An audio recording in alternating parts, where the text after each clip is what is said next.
Hello, Anon. Fair warning, there won't be any proof, for reasons that will become clear. You can treat this as a joke, not a very clever one, but try to take it seriously anyway. I once heard the saying, every hunter has his hunter. I'm here to tell you it's true. What I do for money doesn't matter. Let's say I work in banking, though that could easily be misdirection. Money just buys options, so how you earn it is beside the point. I could just as easily say insurance or sales. The way I see it, every person needs something that makes life worth living, some purpose they can organize themselves around. One of the defining features of my particular hobby is anonymity. Right now, I'm writing this through Tor and a web proxy. A mod could confirm that if they wanted. My hobby is hunting, not animals, though. My prey is people. In before Dexter Morgan?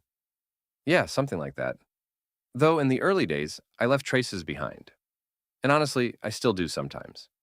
You can't always make it disappear completely. Among the missing persons reports, the unidentified remains, the accident victims, the motiveless assaults, I've made modest contributions to all of those categories. Law enforcement doesn't publicize serial killings, of course. So you'll just have to guess how many people like me are out there walking around. Looking back, I understand that what I've done and the way I think are not normal. I don't feel remorse.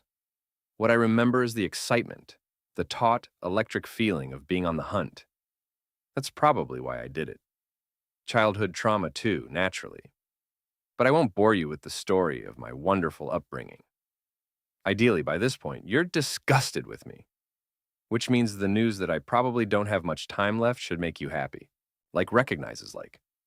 When you step outside knowing your target is somewhere out there, that at a specific time and place your paths will cross, the world looks different. One thing that surprised me early on was how oblivious people are to those around them. I once walked through a crowd with blood on my hands. No one noticed. People don't want to see what frightens them. If you're holding a knife and someone asks whether that's a knife, and you say no, they will strain to ignore the obvious for as long as they possibly can. Hunting sharpened me. I began noticing small things about people I'd never registered before.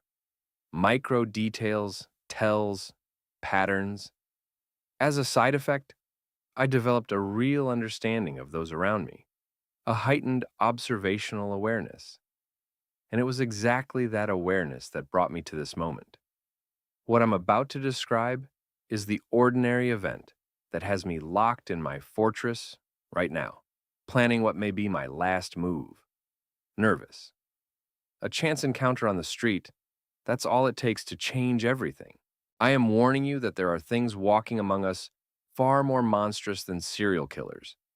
Even if this story seems impossible, stay alert. Keep control of yourself if you ever come across something like this. As I said, on a completely routine walk, I crossed paths with a strange man. Most people don't consciously evaluate the strangers they pass. They don't even register them. Try to recall the face of the last person who walked by you. Can you do it? What about 30 seconds later? I notice everything. And this one was different. The street wasn't crowded, and I alone seemed to notice when a ragged bum shifted his ridiculous crutch into a grip that was clearly offensive, not for walking. The crutch itself was wrong. I've never seen a crutch with a sharpened double-ended grip. This was no medical device.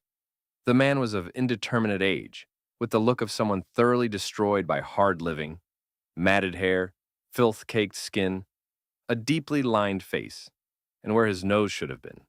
Fearful, a patch. Not a small bandage. A large adhesive patch covering half his face. He caught my eye, and the look he gave me back was startling in its viciousness. My errands could wait.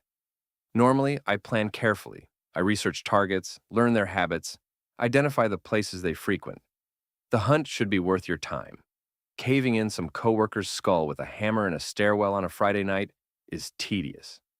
Finding someone worthy of your attention, that's what actually satisfies. This bum seemed interesting.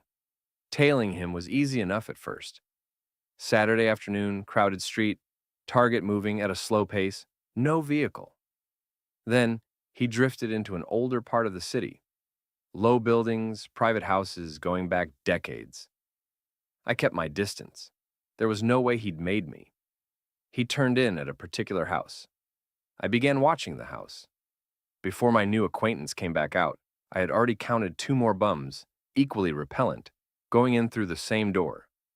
Over the following days, it became clear that at least 5 of them were based there, with various other derelicts cycling through periodically.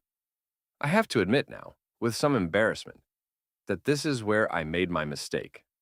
I wasn't tracking how many came out. Stupid in hindsight. I got sloppy, and complacency is the first reason an operation falls apart. Things were unremarkable enough until the evening I picked up the trail of my noseless prize, who had set out for a walk as the winter dark came down.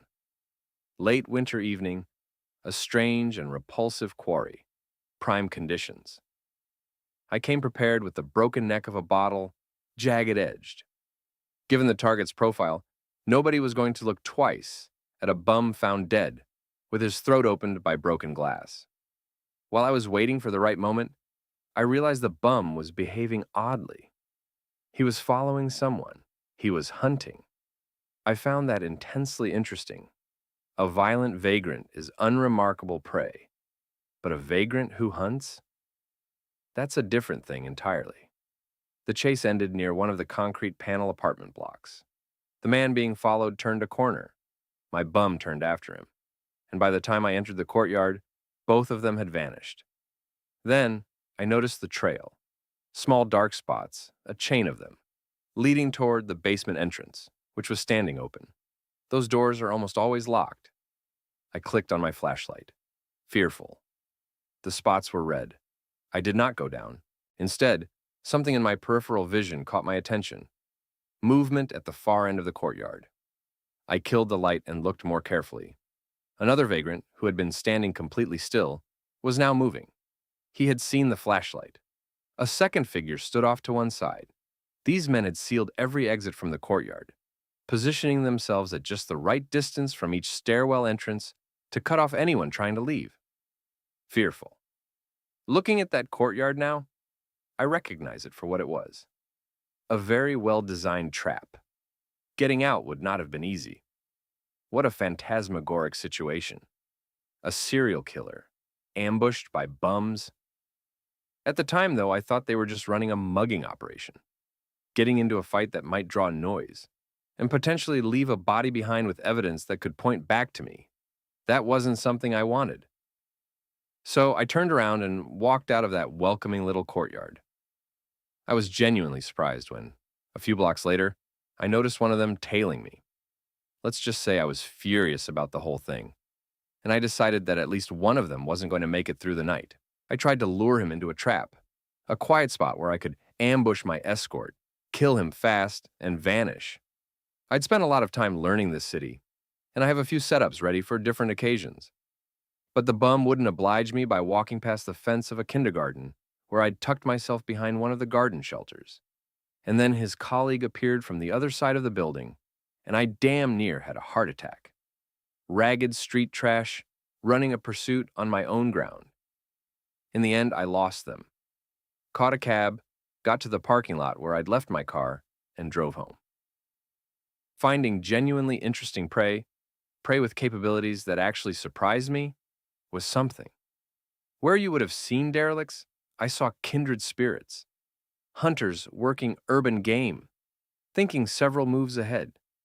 More than worthy quarry, but trying to take down 2 people with a broken bottle, a knife, a screwdriver, and a coil of wire would have been reckless. For my next stakeout outside the Lumpen house, I brought a night vision monocular and a converted gas pistol. I'd put considerable time into building something approximating a suppressor for it. Through the day, my new acquaintances didn't show. No one entering the building, no one leaving. When it got dark, the windows stayed black, and I decided to pay my new friends a visit. I was just about to step out of the car when I caught movement through the monocular. 2 figures in rags, one of them my original acquaintance, the taped nose, hauling large bags down the street. They went into the courtyard. The lights in the house never came on. I watched them through the NVD as they walked. My acquaintance was unchanged. The same hideous hat with stringy hair jutting out beneath it, the same enormous strip of medical tape plastered across his nose. The second one's face was invisible. He'd wrapped a scarf around it, so that only his eyes and a strip of forehead showed. The thought of killing them by hand held a repulsive kind of appeal. They dragged the bags into the yard. I gave them 15 minutes, then went in. Looking back on it now, fearful the hair on the back of my neck stands up. But at the time, there was only cold confidence. I vaulted the fence and had a look around. The front door to the house was shut, but the hatch to the basement was open. On the stairs, I caught the smell. Congealed blood and rotting meat. Monocular in one hand, pistol in the other. I went down the steep steps ready to fire. The basement was large, fearful. Inside there were bodies, what was left of them, and bones and scraps of clothing and chunks of flesh. And believe me, none of it was animal. Though you could argue human beings are animals too, and one of him was down there. In night vision, human pupils produce eye shine. The open iris lets the infrared illuminator reflect off the retina. His eyes shone the same way. His face was smeared with something that the NVD rendered black. But what he held in his hands made it clear what he'd been doing and what was on his face. Fearful, he lurched toward me. Call it self-defense. Looking at his clothes now, I think he was my acquaintance's partner. The one who'd had his face wrapped in the scarf. An unnaturally wide mouth, jagged, uneven teeth. That's how we'll remember him. You and I both. Because now you know about them too. Fearful, I ran. The suppressor is too loud, and the prospect of a close-quarters massacre with a pack of cannibals held little appeal. If I'm being honest with you, I was scared. In my second life, I'd encountered plenty of expressions of human inhumanity. I've witnessed and participated in things that most people couldn't imagine. But there was something else here. Something that had me sprinting back to the car and flooring it the moment the first of them came out of the house. I decided to leave them alone. Unlike most people, I don't struggle to make a decision and stick with it. The ordinary person agonizes, then goes back to the scene or does some other stupid thing. That's how they get caught. So I rejected the fantasy of coming back loaded for bear and giving those bums what they deserved. Let them live, as long as they stay out of my way. Nervous. 2 days ago, one of them was standing by my car. I keep it in a lot near my building. Security matters enormously to me. My door, if the lock ever fails, would take someone a good 3 hours to cut through.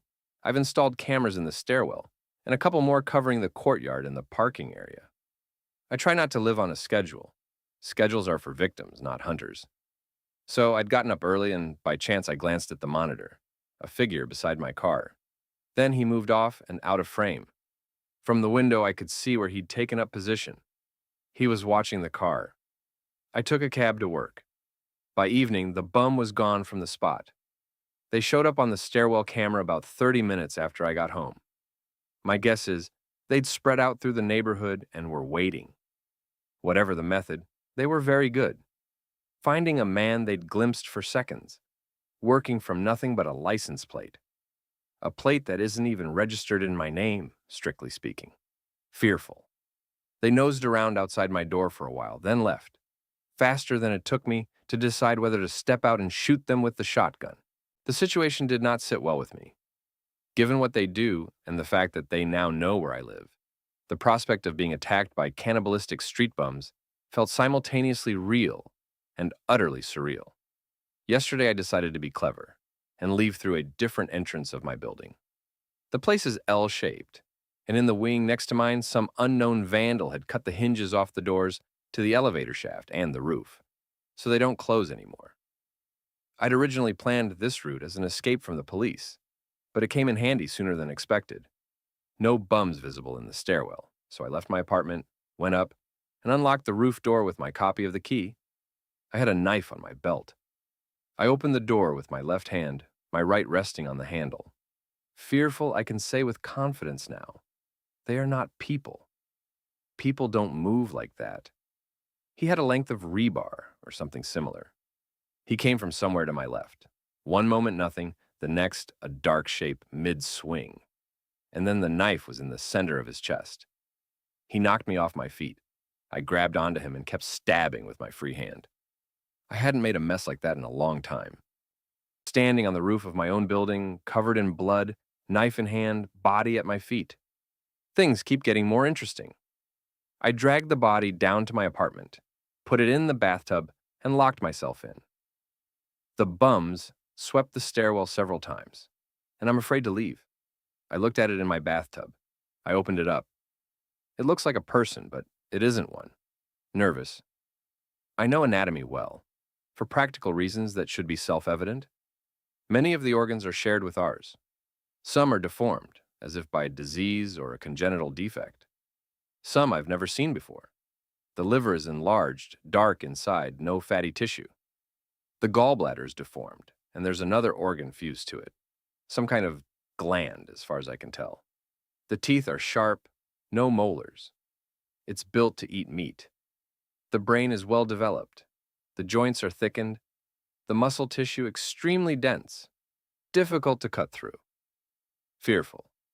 Wherever they come from, they are not people.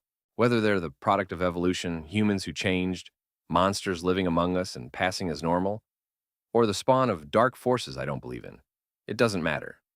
I'm not particularly interested in causes. I'm interested in here and now. And here and now, I'm working out a plan for tomorrow. I won't sit in my fortress like an animal driven into its hole. If things go well, I'll obviously need to leave. When dawn breaks, I'll move. Sitting in one apartment with meat that's starting to smell, that's not for me. Nervous. Either way, you needed to know this. You don't have to believe me. You can call it fake. Just keep in mind that something other than human beings might be right beside you. Pay attention, and if you ever recognize them, whisper. Don't give yourself away.